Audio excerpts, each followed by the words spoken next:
Olá, amigo! Hoje vamos falar sobre explosões, mulheres seminuas, violência e palavrões. Um dos jogos mais polêmicos e divertidos de todos os tempos, a obra-prima conhecida como Duke Nukem 3D. Bem-vindo ao canal do videogame.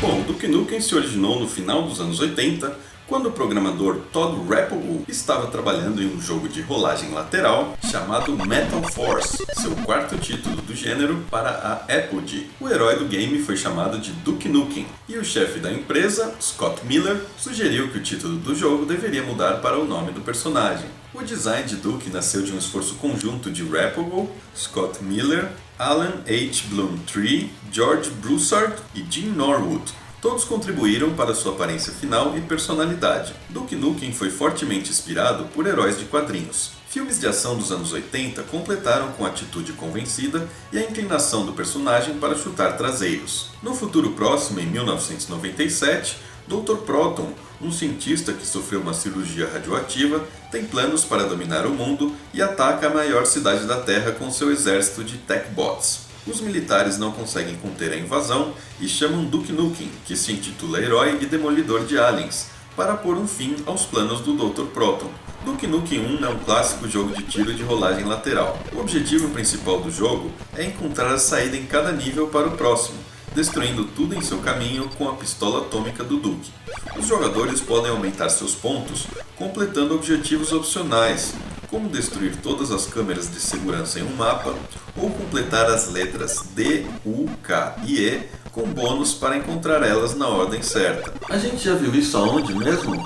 Ah, sim, em Donkey Kong Country, um dos meus jogos tops favoritos de todos os tempos. Um dia vai ter um vídeo especial só para ele.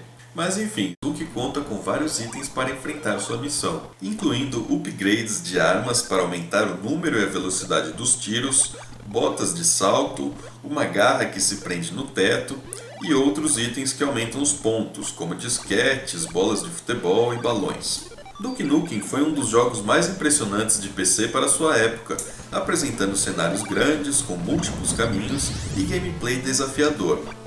A Apogee usou alguns truques, como o grid de 8 blocos por 8, para contornar as limitações do PC para processar o rolamento, dando ao jogo um look mais sofisticado. Apesar de ter sido um hit entre os usuários de PC, o gráfico de 16 cores EGA do Duke Nukem e o som das caixinhas de som eram de certa forma primitivos se comparados com os consoles da época. O primeiro Sonic foi lançado pela Sega para o Mega Drive apenas uma semana antes do lançamento de Duke Nukem. A versão 1.0 de Duke Nukem foi lançada pela Apogee no dia 1º de julho de 1991. Enquanto trabalhava para encontrar bugs para a versão 2.0, a Apogee descobriu a existência de um personagem da revista Capitão Planeta chamado Dr. Duke Nukem, um homem revestido com pedras radioativas douradas. Temendo represálias por causa de copyrights, a Apogee mudou o título do jogo para Duke Nukem para a segunda versão. Porém, durante a produção de Duke Nukem 2, a Apogee descobriu que a empresa que publicava o Capitão Planeta nunca registrou o nome Duke Nukem, e prontamente foi lá e registrou ela mesma. A Apogee lançou Duke Nukem no sistema Shareware. O primeiro episódio, Shrapnel City, foi dado de graça, enquanto o segundo e o terceiro, Mission Moonbase Trapped in the Future, custava $29,95. Scott Miller criou os mapas de Shrapnel City, enquanto Alan Blum cuidou do resto do game. Duke Nukem foi o título best-seller em 1991 e 1992, superando até mesmo Wolfenstein 3D. Duke Nukem 2 também foi um sucesso estrondoso, ficando no topo das vendas de Shareware por 22 semanas seguidas, e vendendo aproximadamente 70 mil cópias. Depois de derrotar o Dr. Proton no primeiro jogo, Duke Nukem é agora um herói livre pelo mundo.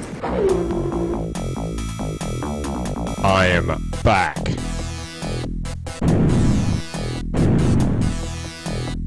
Um ano antes, Duke estava no show da Oprah promovendo seu livro Por que Eu Sou Incrível, quando ele é raptado por uma raça alienígena que deseja usar seu cérebro para planejar um ataque contra a Terra. Duke consegue se libertar usando o explosivo escondido e começa sua vingança contra seus captores. Duke Nukem 2 é onde a personalidade do Duke começa a se desenvolver.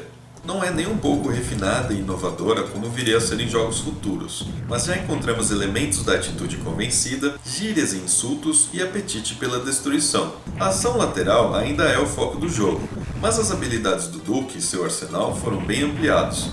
Duke pode atirar verticalmente agora e tem acesso a múltiplas armas, incluindo um lança-chamas, rifle laser e um rocket launcher, além de uma pequena nave muito similar às que seriam vistas posteriormente em Duke 3D. A estrutura do game é praticamente a mesma, onde encontrar a saída é o objetivo principal. O que realmente diferencia Duke Nukem 2 de seu predecessor é o visual superior e a apresentação do áudio. Os gráficos foram alavancados de EGA para VGA e foi adicionado suporte para placas de som.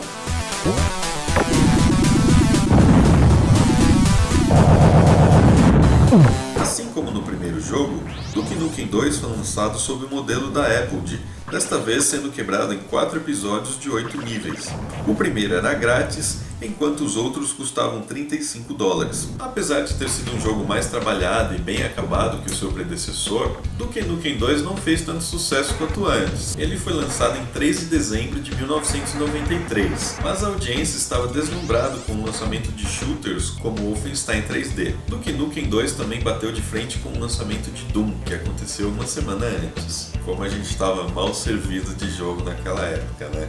A Apogee sabia o que estava acontecendo na id Software e começou a trabalhar uma tecnologia própria. Jogadores que terminavam Duke Nukem 2 recebiam uma mensagem de que o personagem iria voltar em Duke 3D. A Apogee recebeu algumas críticas depois que fãs descobriram similaridades entre recursos artísticos usados na série Duke Nukem aos usados na versão de PC de Mega Man, assim como Turrican e Savage, que rodavam no sistema Amiga.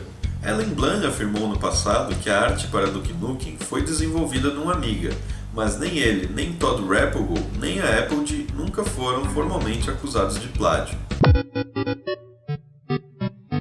Depois que a id Software lançou o Wolfenstein 3D, a Apogee resolveu mudar de foco. Comprou a licença da tecnologia que a id criou para o Wolf 3D para criar seus próprios shooters, Blackstone e Rise of the Triad, que fizeram um razoável sucesso comercial, embora tenham vendido metade das cópias de Wolf 3D, mesmo com o crescimento do mercado de games. Scott Miller e George Broussard sabiam que eles precisavam desenvolver a sua própria tecnologia para conseguir se manter na disputa contra seus rivais do outro lado da cidade.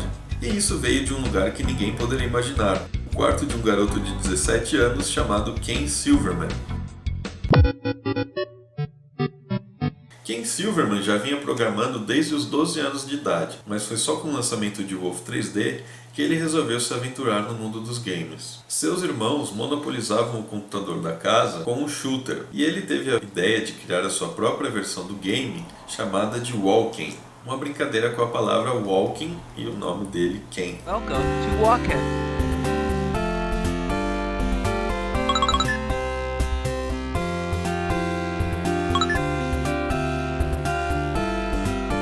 Walking eventualmente virou Ken's Labyrinth. Welcome to Ken's Labyrinth.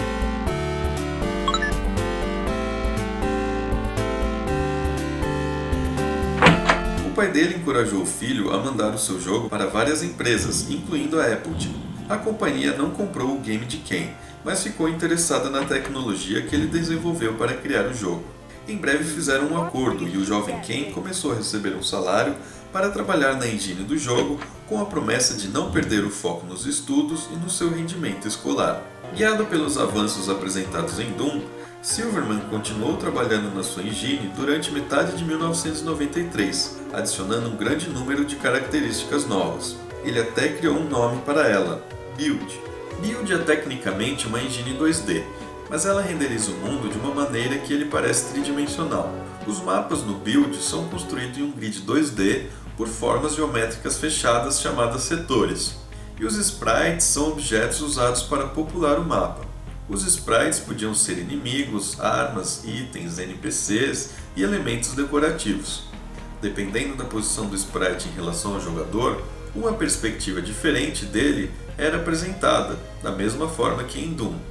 Diferente das versões de shooters anteriores, os setores do build podiam ser modificados em tempo real, usando efeitos de setores, chamados effectors. Eles eram instruções especiais que eram linkadas a cada setor e possibilitavam fazer coisas como destruir o ambiente, construir mapas embaixo da água e fazer elevadores subirem e descerem, por exemplo. O build permitiu a criação de mundos virtuais muito mais realísticos do que as engines anteriores a ele.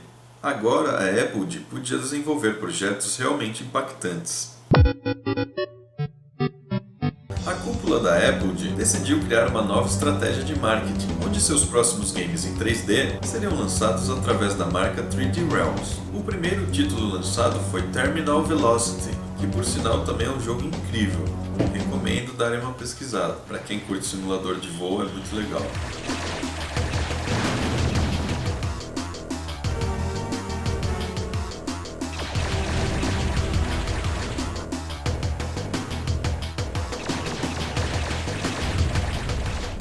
Quando o trabalho em Rise of the Triad estava terminado, George Broussard fez uma grande reunião com a equipe de Duke Nukem 3D para averiguar o processo do jogo. Ele viu que o game tinha um grande potencial. O design dos níveis e o gameplay em geral eram muito bons, mas ele odiou a direção de arte. Ficou então decidido que vários profissionais de outros projetos, como Shadow Warrior e Blood, seriam transferidos para o time de Duke Nukem, e a empresa direcionou toda a estrutura do estúdio para a criação do game. A versão beta de Duke Nukem, que levou George Broussard a transferir os recursos do estúdio para o jogo, foi lançada para o público em 1997, no primeiro aniversário de Duke Nukem. Conhecida como Lame Duke, essa versão do jogo é bem diferente da que foi lançada. Os inimigos são mais humanoides ou robóticos, a Chain Gun parece mais um rifle de plasma, o RPG é montado no ombro e o Jetpack deixava rastros.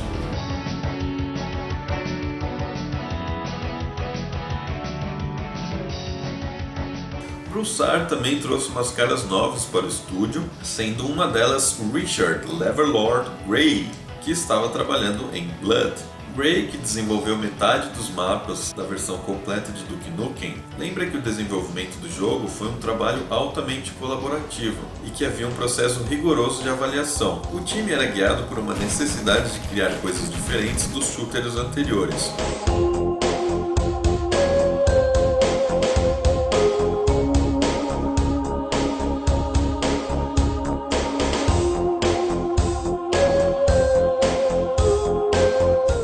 O jogo precisava se parecer com coisas que os jogadores podiam reconhecer. Um mundo contemporâneo realista, ao contrário das estações espaciais futurísticas de Doom ou dos labirintos de Wolf 3D.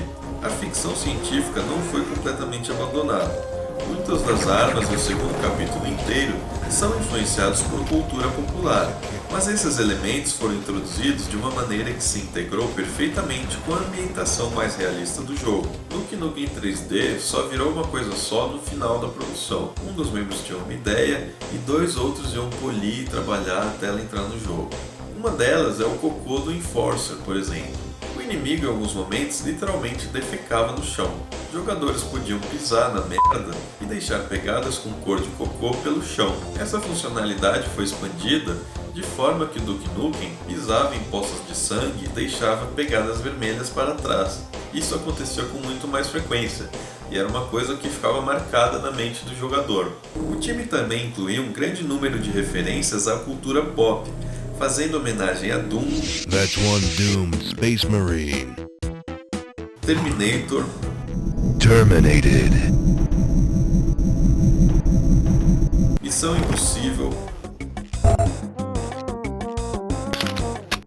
Indiana Jones, We meet again, Dr. Jones. Star Wars, Now, this is a force to be reckoned with. e muito mais. Born to be wild.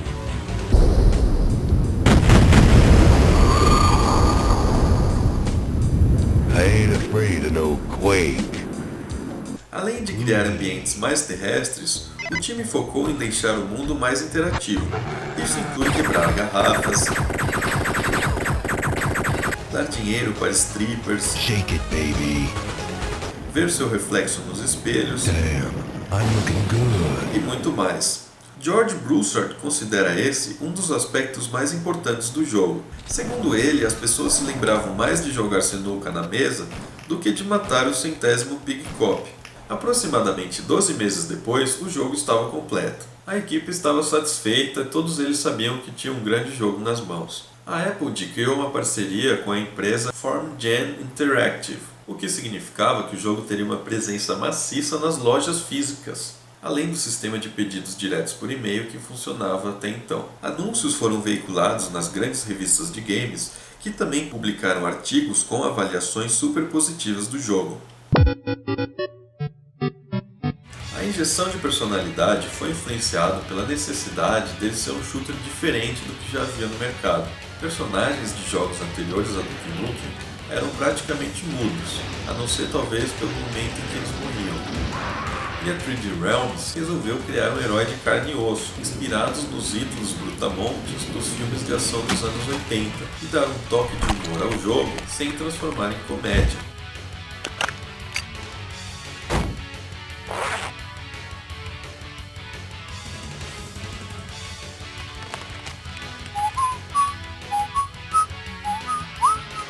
Quando o script estava pronto, o time contratou um ator para dublar o personagem.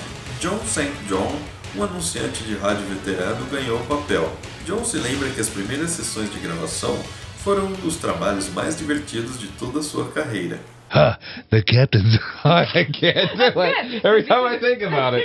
Oh, this is silly. The captain's log. I can't do it. That's gonna be my two laugh. That'll be good. That'll be Okay. good. Oh, I'm sorry, you people have to listen to all these outtakes. I'll get it right. The captain's... Okay, stop. Okay, I can't look at anything. Serious. Dead babies. Dead babies. The captain's log. Engage. Make it so. Number 1, Mr. LaForge, engage. Mr. Data, suck my... Smithers. Smithers, who is that lanky, long, large dude? That's Duke Nukem, sir. Duke Nukem, eh? Excellent. Excellent. Ele reprisou o papel de Duke Nukem em todas as produções que vieram depois, inclusive para projetos criados por fãs. O game começa quando Duke ejeta da nave, jurando vingança nos aliens bastardos por destruírem sua carona. O mapa de abertura apresenta uma rua com cinema de filme pornô, e faz um excelente trabalho de estabelecer o tom do jogo e demonstrar as inovações como objetos interativos e ambientes destrutíveis. O episódio de abertura tem momentos e locais memoráveis. Um mapa que fica marcado na mente de todos os jogadores é o segundo level, que apresenta um clube de strip com dançarinas seminuas que fazem um pequeno show particular por um pouco de dinheiro, que por acaso é infinito para Duke Nukem. No segundo episódio, Duke volta para o espaço para lutar contra a ameaça alienígena. A complexidade do jogo aumenta, com novos monstros mais difíceis, como o Assault Commander e o Mid Metal Lord, Son of a bitch. com mapas maiores e mais desafiadores.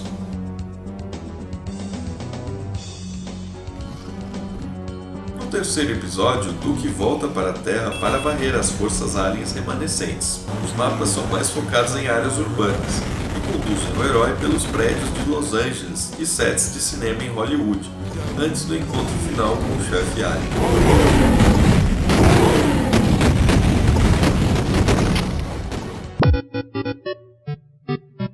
Duke Nukem tem um excelente conjunto de armas à sua disposição, que incluem desde modelos convencionais até alguns projetos inovadores.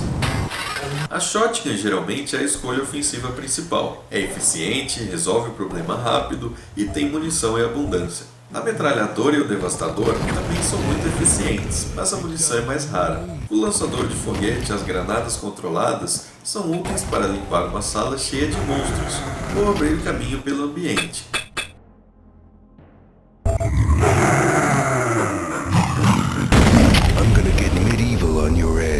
mas o jogador deve manter a distância quando eles explodem. Aliás, as Pipe Guns do Duke Nukem não parecem alguma coisa mais recente? Se você está procurando por armas não convencionais, pode encolher ou congelar os monstros e depois esmagar eles com seu pé, dando um Mighty Kick. Além das armas, Duke conta com vários itens para enfrentar sua missão. O kit médico com saúde portátil, os óculos de visão noturna para ver no escuro e esteroides para correr mais rápido e pular mais longe. Aliás, os jogos antigos eram muito legais porque os personagens eram muito rápidos e pulavam muito longe. Isso era muito legal, a realidade como ela é não é tão divertida. Alguns itens ligavam e desligavam sozinhos, como o equipamento de mergulho quando você entrava na água ou as botas protetoras quando você pisava em alguma superfície perigosa.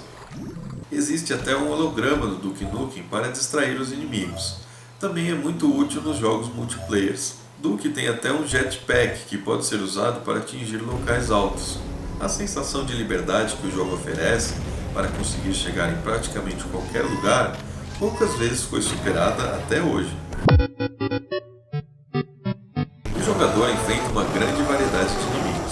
Os Assault Troopers são os monstros mais básicos, armados com uma arma laser fraca e um jetpack.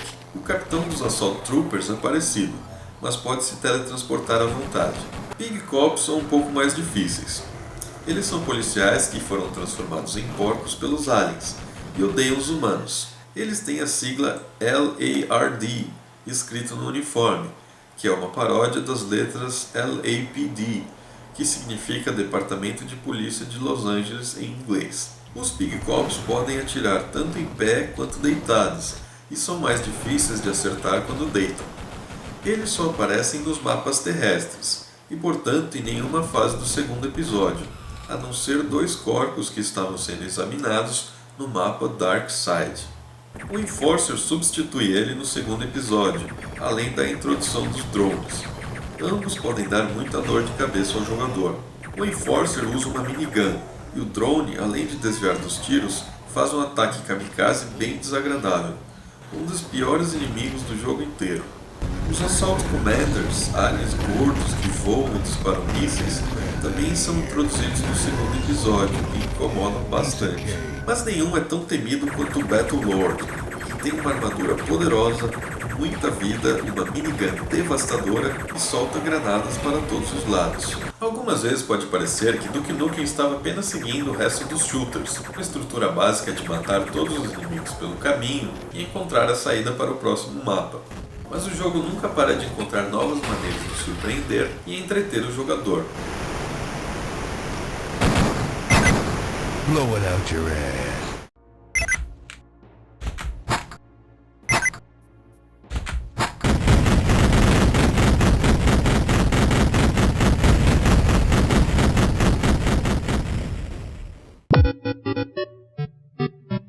Além do modo single player, Duke Nukem 3D também suporta Deathmatch, chamado Duke Match, e modo cooperativo para até 8 jogadores. Existem centenas de mapas multiplayers disponíveis na internet. O sistema de conexão era basicamente o Dial-Up Modem, com opções como cabo serial, LAN ou o extinto serviço multiplayer online da 3D Realms chamado TAN. Conexões pela internet em TCP/IP foram adicionadas em ports mais recentes. Duke Nukem 3D foi um sucesso estrondoso. Lançando o jogo em lojas físicas, além do seu modelo tradicional pela internet, a 3D Realms conseguiu vender mais de 3.500.000 cópias pelo mundo todo. O jogo foi aclamado pela crítica e todas as revistas especializadas deram notas acima de 9. Imediatamente após o lançamento de Duke Nukem 3D, a equipe da 3D Realms começou a trabalhar em um pacote de expansão, que ficou conhecido como Plutonium Pack, e introduziu um 4º episódio, The Birth, com novos inimigos aliens, incluindo uma rainha-chefe, novos diálogos de John St. John, o expansor de micro-ondas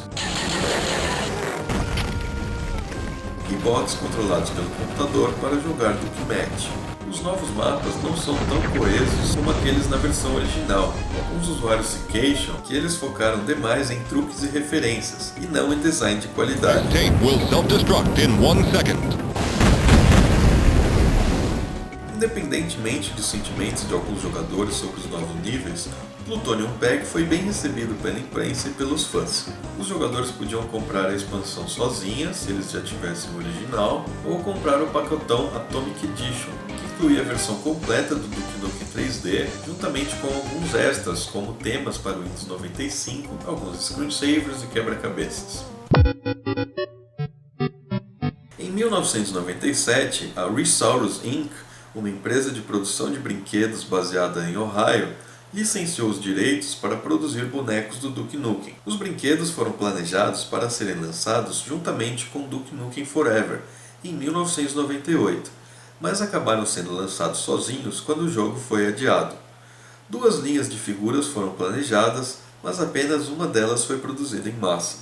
6 bonecos foram produzidos: Duke Nukem, SWAT Duke Nukem, Battlestrike Duke Nukem, Battlelord, Pig Cop e Octobrain. Um Pig Cop militar também foi produzido em quantidades muito limitadas.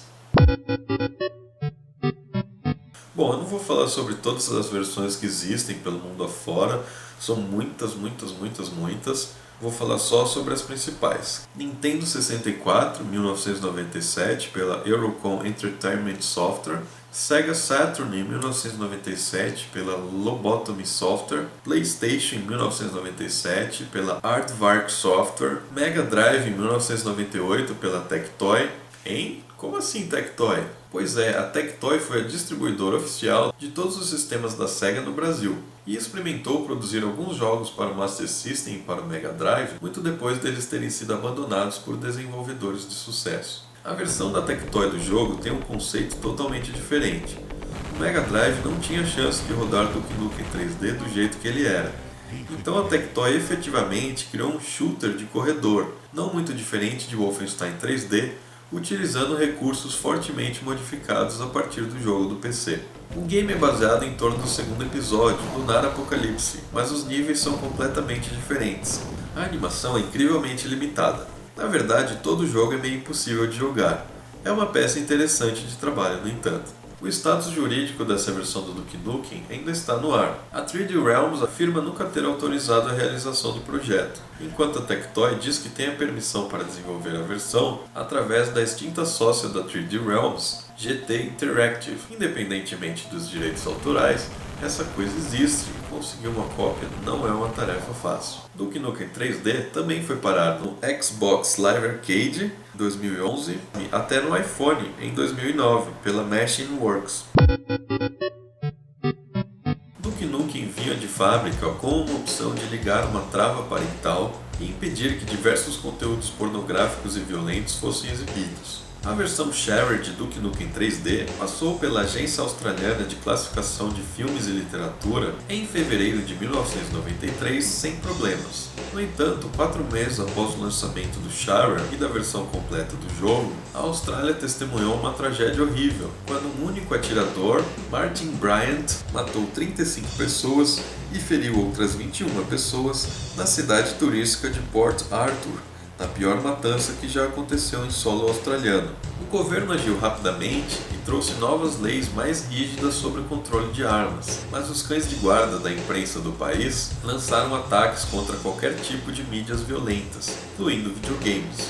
Essa influência acabou fazendo com que a versão sem censura fosse proibida no país. A Manacon, distribuidora do game na Austrália, lançou uma versão com a censura dos pais sempre ligada. No entanto, dentro de poucas horas do lançamento do jogo, os gamers australianos já haviam contornado o bloqueio parental e contado uns aos outros como fazer. A agência viria depois a aprovar a versão sem cortes de Duke Nukem 3D Atomic Edition, 1997.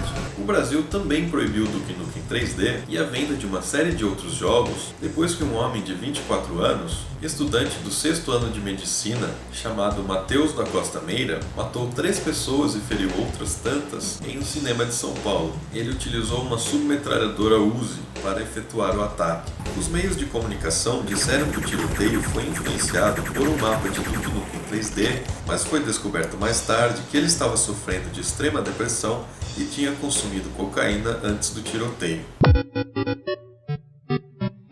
saiu a versão completa de Duke Nukem 3D em maio de 1996, o editor de níveis Build foi incluído no disco. Esse foi exatamente o mesmo editor utilizado para criar todos os mapas, tanto é que você pode abrir os mapas originais e ver exatamente como é que eles foram feitos.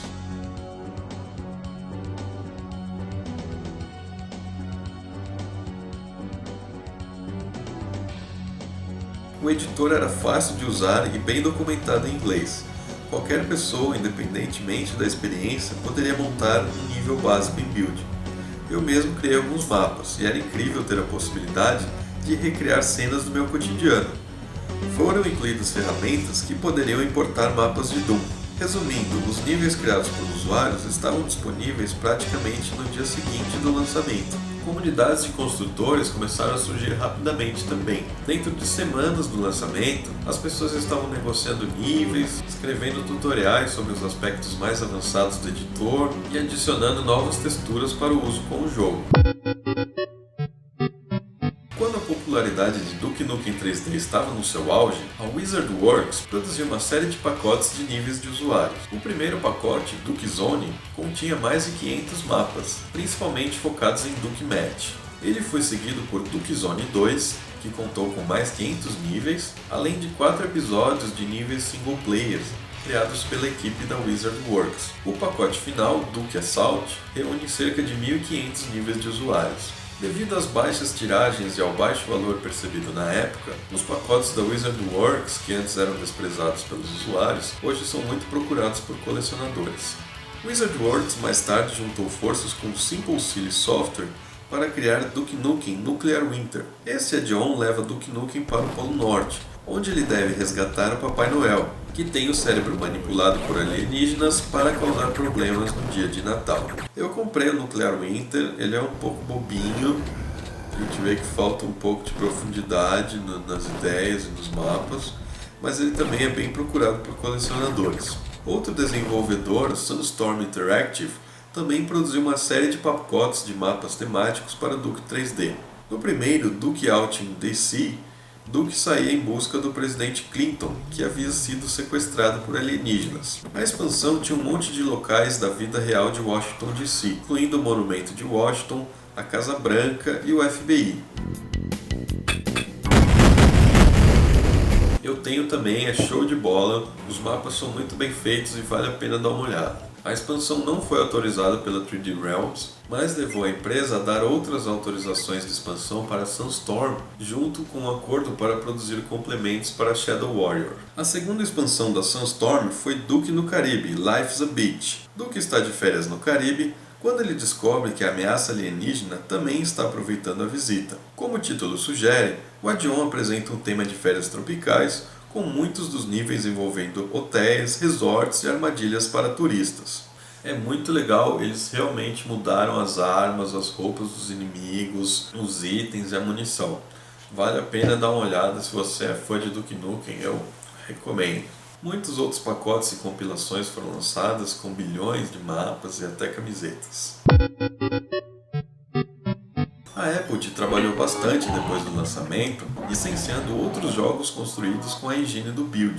Os principais foram Witch Haven e Witch Haven 2 Blood Vengeance, que é um game baseado em armas corpo a corpo, William Shatner's Tech War, 1995, pela Capstone Software, que foi escrito por William Shatner, o Capitão Kirk da série Jornada nas Estrelas. Power Slave ou Exhumed, em 1996, pela Lobotomy Software, que era maravilhoso, difícil para caralho, mas tinha um enredo interessante, uma trilha sonora incrível, puzzles e labirintos pelas pirâmides do Egito. Muito legal. Shadow Warrior, 1997, pela 3D Realms, que também era bem interessante, mas não ficou tão conhecido. I like nuclear weapons.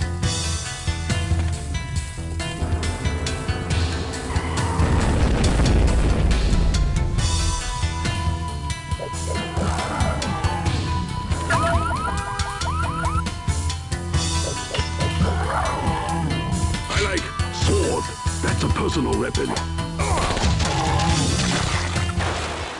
E é claro, Blood, em 1997, pela Monolith Software.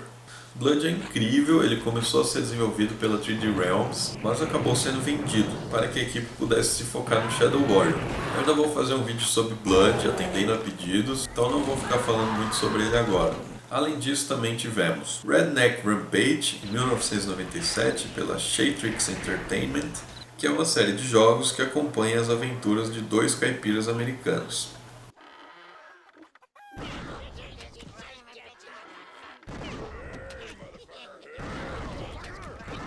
Outras adaptações foram Napalm, em 1998, e World War II GI, em 1999. A 3D Realms decidiu lançar o código-fonte completo do Duke Nukem em 1º de abril de 2003. Dentro de dias foram criadas versões para Linux e para Windows. Ken Silverman decidiu atualizar o mecanismo gráfico para utilizar a renderização OpenGL, vendo que até então ninguém tinha feito. O renderizador que ele criou, o Polymost, permitiu a criação do Eduke 2.0, com gráficos 3D acelerados e a substituição das texturas originais por outras de alta qualidade. Muitas versões diferentes de Duke Nukem foram lançadas posteriormente em diversas plataformas, algumas bem diferentes, como Time to Kill para PlayStation, que mostra Duke em uma perspectiva de terceira pessoa, inspirado no sucesso que Tomb Raider fazia na época, assim como Zero Hour e Land of the Babies. Também foram lançadas versões para Game Boy Color em 1999, Game Boy Advance em 2002, Duke Nukem Mobile para smartphones, entre muitos outros. Um que vale muito a pena dar uma olhada é o Manhattan Project, 2002, lançado pela Sunstorm. Ele traz de volta o velho estilo de ação lateral, só que agora com gráficos totalmente em 3D. É bem bonitinho, tem uma jogabilidade intuitiva e amigável, o gráfico roda bem gostoso, é um jogo muito legal, vale a pena jogar. Bom pessoal, não vou ficar falando muito sobre Duke Nukem Forever. Todo mundo sabe que foi um grande fracasso, houveram muitos conflitos entre os diretores da 3D Realms que acabaram causando uma série de erros consecutivos. Demorou mais de 10 anos para ser lançado, teve vários problemas, tanto na direção quanto na execução do projeto. O lançamento foi um fracasso e ele acabou enterrando a empresa. Eu cheguei a jogar, e embora ele seja bonitinho e tenha todas as explosões e palavrões que a gente espera do Duke Nukem, ele é chato e previsível, não tem nada de novo, nem na tecnologia, nem na jogabilidade, acabou sendo apenas mais do mesmo. Mas, a verdade seja dita, a 3D Realms teve um papel fundamental no desenvolvimento do mercado de shooters e Duke Nukem é até hoje um dos personagens mais carismáticos, polêmicos e divertidos que a indústria de jogos já criou. I'm Duke Nukem, and I'm coming to get the rest of you alien bastards. Não por acaso está entre os meus 3 melhores jogos de todos os tempos e eu gostaria de contar com o seu joinha e com o seu comentário. Você já jogou Duke Nukem 3D? Foi no videogame ou no PC? Me despeço por aqui, um grande abraço e até a próxima.